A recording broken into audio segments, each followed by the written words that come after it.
Assalamu alaikum wa rahmatullahi ta'ala wa barakatuh, mes frères et sœurs. Nous poursuivons avec le livre de l'amour d'Al-Ghazali, florilège de récits sur les dévots, dits et dévoilements.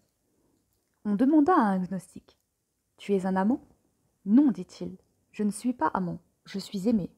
Celui qui aime ne connaît point de paix.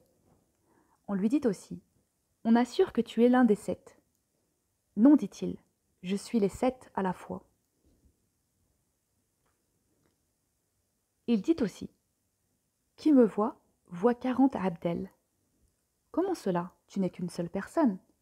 C'est que, dit-il, j'ai vu 40 abdels et de chacun j'ai pris une vertu. On lui dit: Il paraît que tu vois Al-Khidr. Alayhi salam.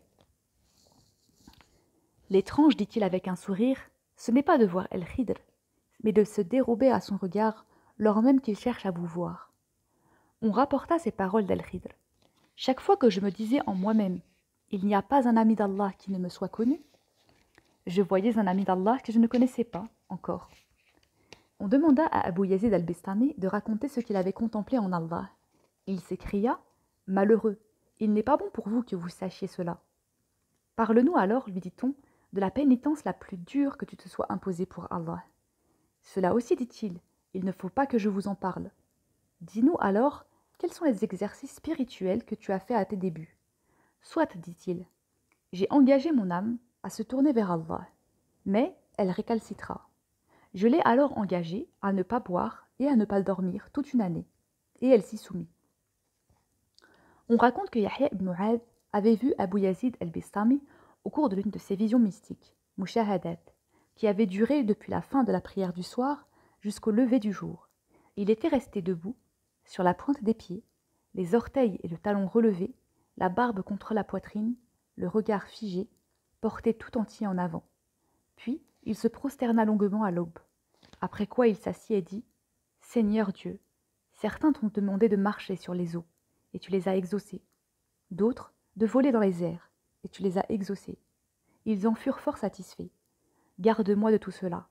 D'autres encore t'ont demandé de raccourcir pour eux les distances, et tu les as comblés, à leur grande satisfaction. Pour moi, qu'il n'en soit pas ainsi. D'autres aussi t'ont prié, et tu leur as accordé les biens de la terre, à leur grande satisfaction. Pour moi, qu'il n'en soit pas ainsi. Et il passa en revue ainsi quelques 20 stations qui ont fait la grandeur des amis d'Allah. Puis, s'étant retourné, il me vit. Yahya, me dit-il. Oui, maître, dis-je. Depuis quand es-tu là? Depuis un moment, dis-je. Et il garda le silence. Maître, dis-moi quelque chose. Je vais te dire quelque chose qui ne pourra que te faire du bien. Allah m'a introduit dans la sphère inférieure et m'a promené dans le royaume inférieur. Il m'a montré les terres et ce qui est sous elles. Puis il me ravit au firmament supérieur et m'en fit faire le tour. Il m'introduisit dans les cieux, me montra les jardins d'Éden et me conduisit jusqu'au trône. Là, debout devant lui, il me dit: Demande-moi parmi tout ce que tu as vu quelque chose qui te ferait plaisir, et il est à toi. Mon Seigneur, lui dis-je, je n'ai rien trouvé qui me plaise pour que je te le demande. Toi, dit-il, tu es mon serviteur. Si tu m'adores, c'est bien pour moi que tu le fais, en toute sincérité. Je t'en ferai goûter des choses et des choses. Et il me cita un grand nombre de faveurs. Et Yahya de dire: Je fus saisi de stupeur et tout rempli d'étonnement, et je lui dis: Maître, pourquoi ne lui as-tu pas demandé de t'initier à sa connaissance? Le roi des rois ne t'a-t-il pas dit de lui demander ce que bon te semblait? Silence, malheureux, dit-il en poussant un grand cri. J'ai pour lui un si grand zèle que je voudrais que personne, en dehors de lui-même, ne le connaisse véritablement. On raconte qu'Abu Turab al-Nakhshabi avait une grande admiration pour un novice. Il l'avait rapproché de lui et s'intéressait à lui grandement. Quant au novice, il était tout à ses dévotions, appliqué à se perdre dans la demeure d'Allah. Abu Turab lui dit: Et si tu allais voir Abu Yazid? Je n'ai que faire d'Abu Yazid, dit-il. Sur les instances d'Abu Turab qui lui disait: Et si tu allais voir Abu Yazid? Le novice, dans son extase, s'emporta et dit: Malheureux, que m'importe Abu Yazid? Maintenant que j'ai vu Allah, je n'ai point besoin d'Abu Yazid. Et Abu Turab de poursuivre: Je m'emportai et ne pus m'empêcher de lui dire: Malheureux, tu te fais des illusions sur Allah Tout-Puissant. Si tu voyais Abu Yazid une seule fois, cela te serait plus profitable que de voir Allah 70 fois. Et Abu Turab d'ajouter: Le jeune homme en fut tout ébahi. Il se redressa et dit: Comment cela? Lorsque tu contemples Allah, lui dis-je, chez toi, il t'apparaît selon ta mesure à toi. Mais de voir Abu Yazid chez Allah te permettrait de voir Allah qui lui apparaît selon sa mesure à lui. Il comprit et me dit: Conduis-moi à lui. Il narra une histoire qui s'achevait ainsi. Nous nous arrêtâmes sur un monticule et attendîmes qu'il sortît de sa retraite et vînt à nous. Il aimait en effet se retirer dans un repaire de lions. Il passa près de nous. Il portait, tombant sur ses épaules, un manteau de poils de chameau. Je dis au jeune homme: Voilà Abu Yazid, regarde-le bien. Il le fixa et tomba raide mort. Nous le secouâmes, il était mort. Nous l'enterrâmes. Puis je dis à Abu Yazid: Le seul fait de te regarder lui a coûté la vie. Non, dit-il, votre ami était sincère. Une grâce insigne habitait son cœur, dont il n'arrivait pas à découvrir la réalité secrète. Lorsqu'il m'a vu, ce secret lui est apparu dans toute sa clarté. Il ne put en supporter l'éclat. Il n'était encore qu'au stade des débutants, des novices. C'est cela qui l'a tué. Lorsque les Anges investirent Basra, ils passèrent les habitants au fil de l'épée et mirent tout à sac. Les amis de Sahl ibn Abdullah al-Tustari vinrent lui dire: Demande à Allah de les repousser, il t'exaucerait certainement. Cette ville ne manque pas de dévots, dit-il, après un moment de silence. S'ils maudissaient les méchants, il n'y en aurait plus un seul sur terre, et ce en une seule nuit. Mais ils ne le font pas. Et pourquoi donc? Parce qu'ils ne veulent pas ce que lui ne veut pas. Et il raconta sur le fait pour Allah d'exaucer les prières, des choses qu'il n'est pas possible de dire ici. Il alla même jusqu'à affirmer: s'ils demandaient à Allah qu'il n'y ait pas de jugement, Allah les exaucerait. Voilà des choses qui sont en soi très plausibles. Que celui qui n'en a pas été favorisé ne fasse pas l'incrédule, qu'il ne doute pas de leurs possibilités. La puissance d'Allah est sans borne, ses faveurs sont innombrables, les prodiges qui peuplent le royaume des cieux et de la terre considérables, les possibilités d'Allah infinies, sa bienveillance pour ses serviteurs, les élus, est sans limite. Voilà pourquoi Abu Yazid al-Bistami disait: s'il t'accorde l'oraison fervente de Moïse, alayhi salam, la spiritualité de Isa, alayhi salam, l'amitié d'Ibrahim, alayhi salam, demande encore davantage. Il a en réserve des grâces qui sont encore bien supérieures. Si tu te contentes de cela, il t'en constituera prisonnier. Un sage a dit: j'ai eu la vision de 40 houris. Je les ai aperçues, voguant dans les airs, les unes plus belles que les autres. Elles étaient charmarées d'or et d'argent, de pierres précieuses qui bruissaient en accompagnant leurs évolutions. Je posai sur elles un seul regard. Je fus puni pendant 40 jours. Puis apparurent 80 autres, encore plus belles et plus parfaites que les premières. J'entendis une voix qui me disait: regarde-les. Il poursuivit, et je me prosternai. Je fermai les yeux, prostré à terre, pour éviter de les voir, et je dis: je n'en ai que faire, et je continuai à prier jusqu'à ce que Allah les ravît à mes yeux. Le croyant ne niera pas a priori ces sortes de visions, sous prétexte qu'il n'en a pas expérimenté de semblables. Si l'on ne croyait qu'à ce qu'on a soi-même expérimenté, avec son moi enténébré, avec son cœur endurci, l'espace de la foi se rétrécirait énormément. Ces états, on les connaît une fois qu'on a surmonté des obstacles et connu des étapes, dans le cheminement vers Allah, dont les plus humbles sont la sincérité, le désintéressement, la libération du qu'en dira-t-on, tant au plan externe qu'interne, et la dissimulation de tout cela au regard des hommes, en se dérobant à eux, en se mettant à l'abri derrière le rempart de l'habit de l'obscurité. Tels sont les premiers pas et les premiers degrés de la voie, et c'est ce que les dévots ont de plus précieux au monde. Et après s'être purifié le cœur de tout ce qui a trait aux créatures, la lumière de la certitude inondera le cœur, et les principes de la vérité se révéleront à lui. Refuser cela avant de l'avoir expérimenté, avant de s'engager sur cette voie, serait ressembler à celui qui refuse de croire que le métal, une fois travaillé, purifié, poli, et une fois qu'il a reçu la forme de miroir, puisse réfléchir l'image.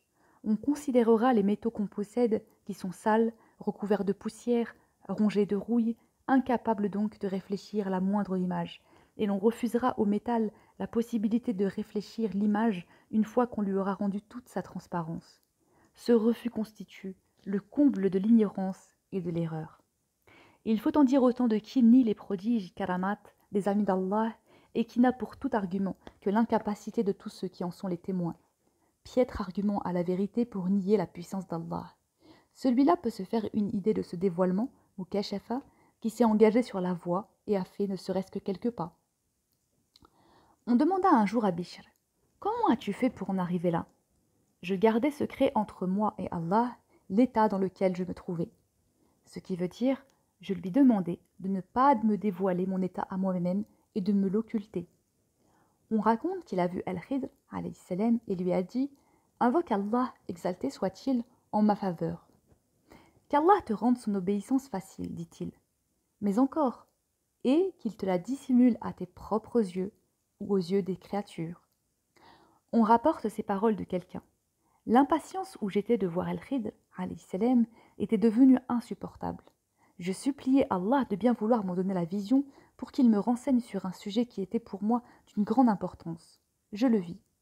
À peine l'ai-je vu que je lui dis « Ô Abou al-Abbas, apprends-moi une parole qui, si je la prononce, dissimulera ce que je suis aux yeux des hommes, me fera compter pour rien à leurs yeux, comme quelqu'un qui est dépourvu de tout bien, de toute dévotion. » Il me répondit « Tu diras, mon Dieu, fais tomber sur moi l'épaisseur de ton voile, étends sur moi les tentures de ton paravent, établis-moi au cœur de ton mystère le plus profond, Raïb, et rends-moi impénétrable aux yeux des hommes. » Et il disparut. Je ne le vis plus et n'eus plus par la suite d'attrait particulier pour lui. Je n'en manquai plus jamais de réciter ces paroles tous les jours de ma vie. On raconte qu'à partir de ce jour, on le montrait du doigt partout où il allait, et qu'il était devenu la risée de tout le monde, à tel point que même les juifs et les chrétiens, sujets de l'État musulman, le tournaient en ridicule et se moquaient de lui dans la rue. Il se faisait même leur portefaix, se déconsidérant à leurs yeux, et était devenu un sujet d'amusement pour les enfants. Mais lui trouvait sa tranquillité dans la paix du cœur, et sa droiture dans cet état d'humiliation et d'effacement. Telle est la condition des amis d'Allah, c'est parmi de tels gens qu'il faut les chercher. Quant à ceux qui vivent dans l'illusion, ils vont les chercher sous les vêtements de gala et les longs voiles, parmi les célébrités de la science, de la religion, du pouvoir. Or, Allah est jaloux de ses amis et tient à les cacher aux yeux des hommes. Selon la parole d'Allah, mes amis habitent chez moi, et, en dehors de moi, personne ne les connaît. Le prophète, sallallahu alayhi wa sallam, de son côté a dit « Il se peut qu'un tel, hirsute, poussiéreux, crasseux, mal vêtu, ignoré de tous, s'il faisait serment à Allah de lui faire quelque chose, Allah ne ferait pas mentir son serment en la lui faisant. » Bref, ceux qui sont les plus éloignés de ces réalités, ce sont les orgueilleux, les satisfaits d'eux-mêmes, les infatués de leur savoir et de leurs œuvres, tandis que les plus proches de ces réalités, ce sont les humbles de cœur qui ont conscience de leur petitesse, à tel point que lorsqu'ils sont méprisés ou humiliés, ils n'en font aucunement cas. C'est comme le serviteur qui ne souffre pas de l'humiliation, quelle que soit l'attitude hautaine que lui manifeste son maître.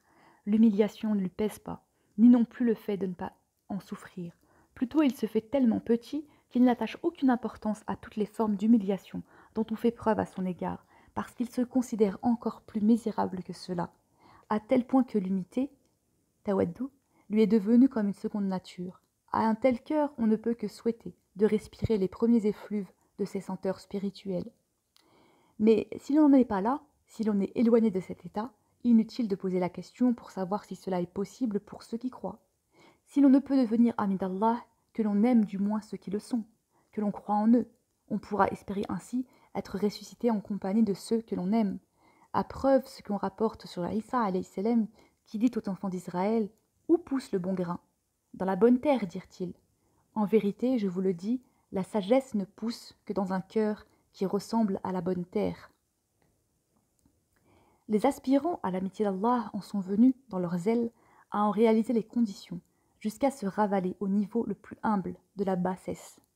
On raconte que quelqu'un invita un jour Ibn al-Karibi, le maître d'Al-Junayd, par 3 fois, à venir prendre le repas chez lui. À chaque fois qu'Ibn al-Karibi arrivait chez lui, ce dernier s'excusait de ne pouvoir le recevoir.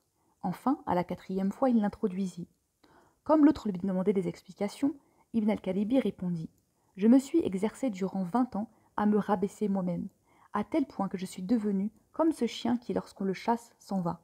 Mais si on le rappelle et qu'on lui jette un os, il revient. Ainsi, si 50 fois tu me chassais et que 50 fois tu me rappelais, je reviendrai. » Ibn al-Karibi a dit « Je me trouvais dans un endroit où j'étais considéré comme homme de bien. J'en fus tout troublé. Je rentrai alors dans un bain public et me dirigeai tout droit vers des vêtements de luxe qui étaient là. Je les volai. Je mis mes habits rapiécés par-dessus et je sortis. Je marchai lentement. On me courut après. On m'enleva le manteau rapiécé. On me reprit les habits neufs. On me gifla. On me roua de coups. À partir de ce jour-là, je fus connu sous le nom de voleur public. C'est alors que mon cœur retrouva la sérénité, Sakina. C'est ainsi qu'ils s'entraînaient pour que Allah les libérât du qu'en dira-t-on et de la fatuité. Celui qui se complaît en lui-même a comme un voile qui l'empêche de voir Allah, et c'est sa complaisance en lui-même qui est son propre voile. Entre le cœur et Allah, il n'y a pas de voile qui sépare, il n'y a pas de paravent. Le cœur ne s'éloigne d'Allah que lorsqu'il se préoccupe des autres et de soi-même. Et le voile le plus épais, c'est le souci de soi. On raconte qu'un des notables de Bistam assistait assidûment aux séances d'Abou Yazid. Il lui dit un jour « Durant 30 ans, j'ai jeûné et je ne me suis rien mis dans la bouche. La nuit, je me levais et demeurais éveillé. Et pourtant, je n'ai rien expérimenté concernant cette connaissance dont tu parles, sans compter que j'y crois et y suis attaché. » Et Abou Yazid de lui dire « Tu jeûnerais 300 ans durant, tu te lèverais toutes les nuits, que tu n'en aurais aucune idée, même pas la valeur d'un atome. Et pourquoi cela, dit-il? Parce que tu te constitues à toi-même un voile avec ton moi. Y a-t-il un quelconque remède à cela? Certes, dit-il. Quel est-il? Montre-le-moi et sur-le-champ je l'appliquerai. Tu le refuserais plutôt. Indique-le-moi et tu verras. Va de ce pas chez le coiffeur. Fais-toi raser la tête et la barbe. Change de vêtements. Mets un manteau de bure. Accroche à ton cou une boîte pleine de noix. Rassemble autour de toi les enfants et dis-leur « Celui qui me donnera une gifle aura droit à une noix. » Puis va au bazar, fais le tour des magasins et montre-toi à tout le monde dans cet accoutrement, en particulier à ceux qui te connaissent. Gloire à Allah, dit notre homme. Tu me dis cela à moi? Tu viens de dire gloire à Allah, dit Abou Yazid. C'est proprement de l'associationnisme. Comment cela? Parce que tu t'es élevé toi-même, tu t'es exalté, et point Allah. Ah ça, je ne le ferai pas. Indique-moi plutôt autre chose. C'est par là qu'il faut commencer. Impossible, je ne le pourrai pas. Ne t'avais-je pas dit que tu n'accepterais pas? Ce qu'Abou Yazid a signalé est le remède par excellence pour celui dont la maladie consiste dans le souci qu'il a de lui-même et dans le qu'en dira-t-on. Il n'y a pour en guérir d'autre remède que celui-là ou quelque chose de semblable. Mais si l'on peut appliquer un tel remède, on ne doit pas nier la possibilité de guérir au cas où on se l'appliquerait lorsqu'on est atteint de ce mal ou de ne jamais connaître une telle maladie. Le degré minimum, c'est de croire en la possibilité de ce remède.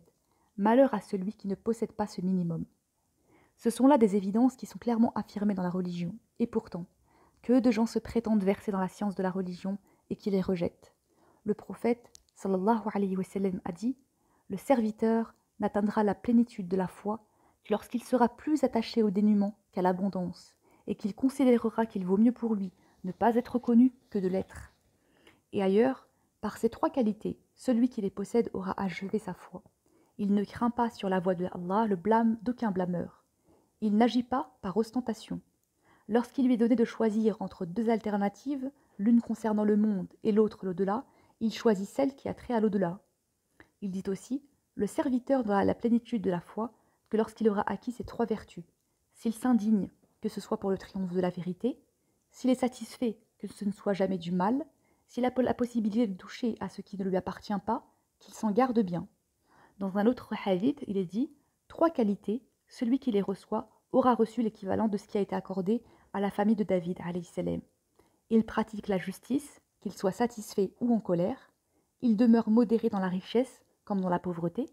Il vit dans la crainte d'Allah, en privé comme en public. » Ces conditions ont été établies par le prophète sallallahu alayhi wa sallam, qu'il considérait comme conditions de la foi parfaite. L'étonnant, c'est que certains prétendent être versés dans les sciences religieuses et qui, de ces conditions, ne possèdent même pas un atome. Leur science et leur raison ne leur servent qu'à nier la possibilité des états auxquels l'on ne parvient qu'après avoir atteint des stations supérieures qui viennent après le parachèvement de la foi. On lit dans la tradition la chose suivante. Allah fit un jour cette inspiration à l'un de ses prophètes, alayhum salam. Je considère mon ami celui qui m'évoque sans cesse, celui dont je constitue la seule préoccupation, celui qui ne donne sa préférence à aucun autre qu'à moi, celui qui brûlé vif n'en ressent aucune douleur, ou, scié en morceaux, n'a du contact du fer aucune sensation douloureuse. Celui qui n'est pas parvenu à être terrassé à ce point par l'amour, comment connaîtrait-il les faveurs insignes, karama, et les dévoilements, mukashafa, qui sont des fruits de l'amour? Tout cela succède à l'amour, et l'amour procède de la foi parfaite. La foi comporte des stations et une échelle infinie de degrés. Aussi, le prophète sallallahu alayhi wa sallam a-t-il dit à Abu Bakr le véridique, radiallahu anhu, Allah t'a donné une foi qui équivaut à la foi de tous ceux qui dans ma communauté croient en moi. Et il m'a donné une foi qui équivaut à la foi de tous ceux qui parmi les fils d'Adam, alayhi salam, croient en Allah. Et ailleurs, Allah possède 300 qualités. Quiconque fera sienne l'une d'entre elles, en plus de la confirmation de l'unicité, entrera au paradis. Ô envoyé d'Allah, en ai-je une, moi demanda Abu Bakr. Toi, dit-il, tu les as toutes, mais celle qui lui est de toutes la plus agréable, c'est ta générosité. Saha. Le prophète, sallallahu alayhi wa sallam, a dit aussi, je vis suspendu au ciel une balance. On me mit dans un plateau et toute ma communauté dans un autre. Ce fut mon plateau qui des deux était le plus lourd. Alors, on plaça Abu Bakr dans un plateau et toute ma communauté dans l'autre. C'est ma communauté qui l'emporta. Malgré cela, l'envoyé d'Allah sallallahu alayhi wa sallam était tellement perdu en Allah qu'il n'y avait plus place dans son cœur pour une amitié autre que celle d'Allah. Il a dit, si j'avais à choisir parmi les hommes un ami, j'aurais choisi Abu Bakr, mais votre ami est l'ami d'Allah. Il voulait parler de lui-même. Wassalamu alaikum wa rahmatullahi ta'ala wa barakatuh.